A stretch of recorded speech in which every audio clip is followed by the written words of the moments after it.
All right, so it's been a crazy friggin' week. 6ix9ine got caught up like just over a week ago, and in that time we've had all kinds of news, all kinds of crazy stuff going on. Sorry, I thought those headphones were going to sound better than they did.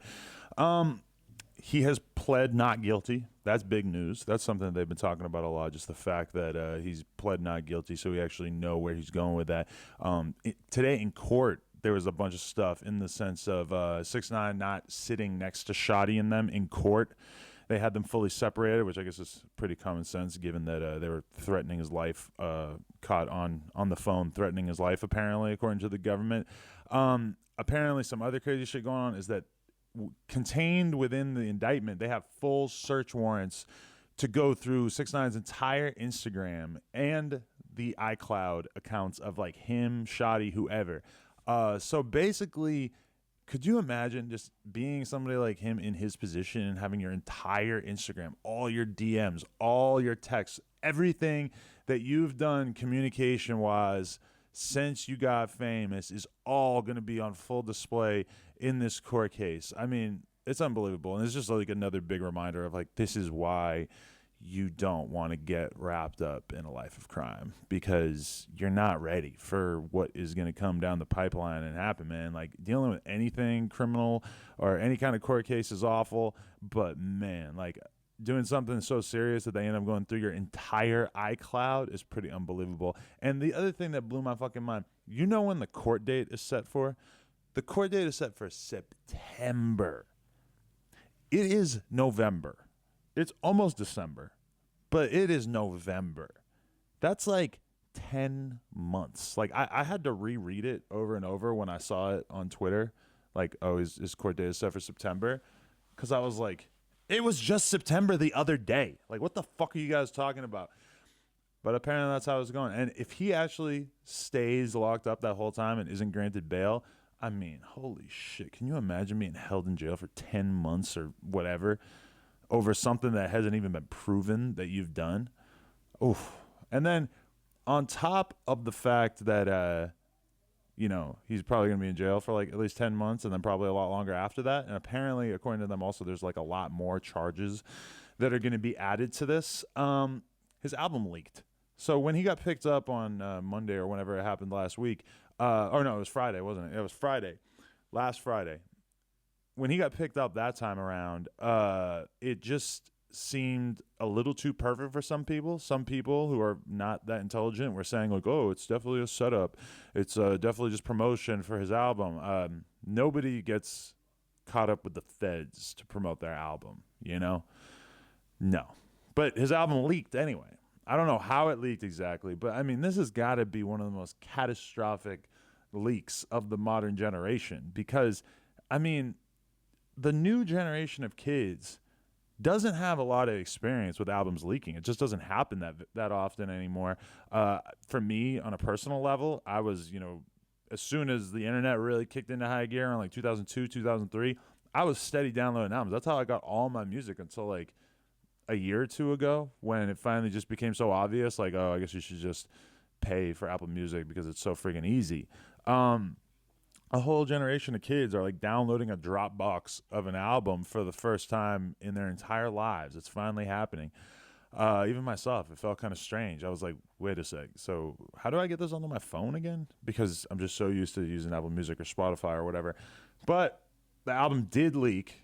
And man, I don't know why they delayed its release, because it was supposed to come out on Thursday, and then they delayed it, and it's kind of hard to understand why they delayed it, but I'm sure that there was some pretty good reasons, probably involving his court case and everything. But the fact that this thing leaked and that everybody is hearing all of it and it's not on streaming services, I mean, like, that is millions and millions of dollars lost. And the worst part about it is that he's locked up. So it's not like he could just kind of, you know, take the leak on the chin and then just keep dropping shit and, like, you know, record 5, 6, 7 new songs, put them on this album, and then put it out. That's not happening. He's locked up. So it's like, what do they do in terms of this album? Do they rush to just drop it on streaming services because it leaked? It doesn't seem like they're in a rush to do that, because this thing, it leaked on like Friday. So I don't know. I mean, I think the fact that it came so close to being released and then they decided not to release it. That was the problem, because there's a lot of different people in, like, who work at the streaming services or other like distribution places, whatever. Basically, the album was probably in a lot of people's hands, so it wasn't super hard to leak it. For me, let's just go track by track here. Like, I feel like this is my thing about 6ix9ine, is that he's gotten it down to a science of sort of how to make good records that sound, pretty good. But the question really is, like, how many of these songs will really, really stand out? So, Stupid featuring Bobby Shmurda, you guys have all heard it, and same deal with Fifi. Like, it starts out with two songs that we've already heard way too many times. So those are not going to be the ones that you guys are super interested in. TikTok featuring Lil Baby, to me, hard. Like, I definitely plan on listening to that song plenty of times. I thought that sounded pretty good and a little bit maybe outside of the typical box that 6ix9ine's put himself into flow-wise. The Tory Lanez song, I'm into it. The Nicki Minaj and Kanye one, I'm into it. The A Boogie with a Hoodie one, I'm into it. Like, I don't really know how much detail I need to go into about those ones, but those ones are all, like, they're very much of the 6ix9ine style that you're used to. I thought that the Nicki and Kanye one was real dope, and, like, I think that could probably be the one that does particularly well.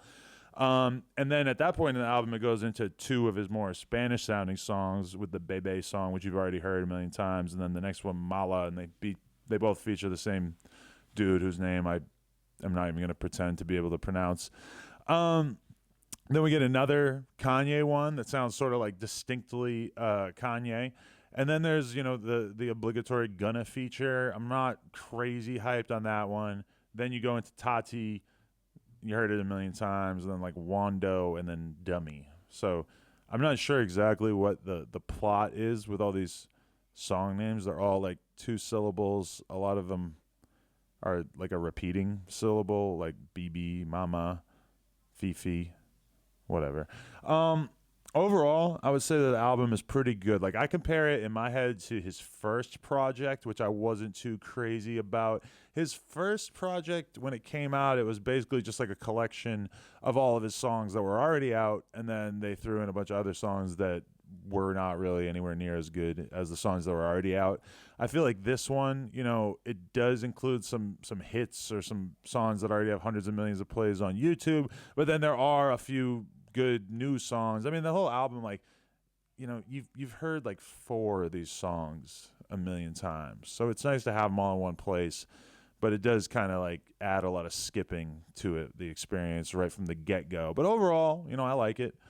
It wasn't anything too crazy. I think it really, like, the vibe with this project is one of sort of like sadness, because it really forces you to think about, like, how his career was going and how much confidence he had and how happy he was. And then you just kind of think about it. Wow, he probably does not feel the same way that he felt when he was recording this project because of his shitty circumstances that he's in now.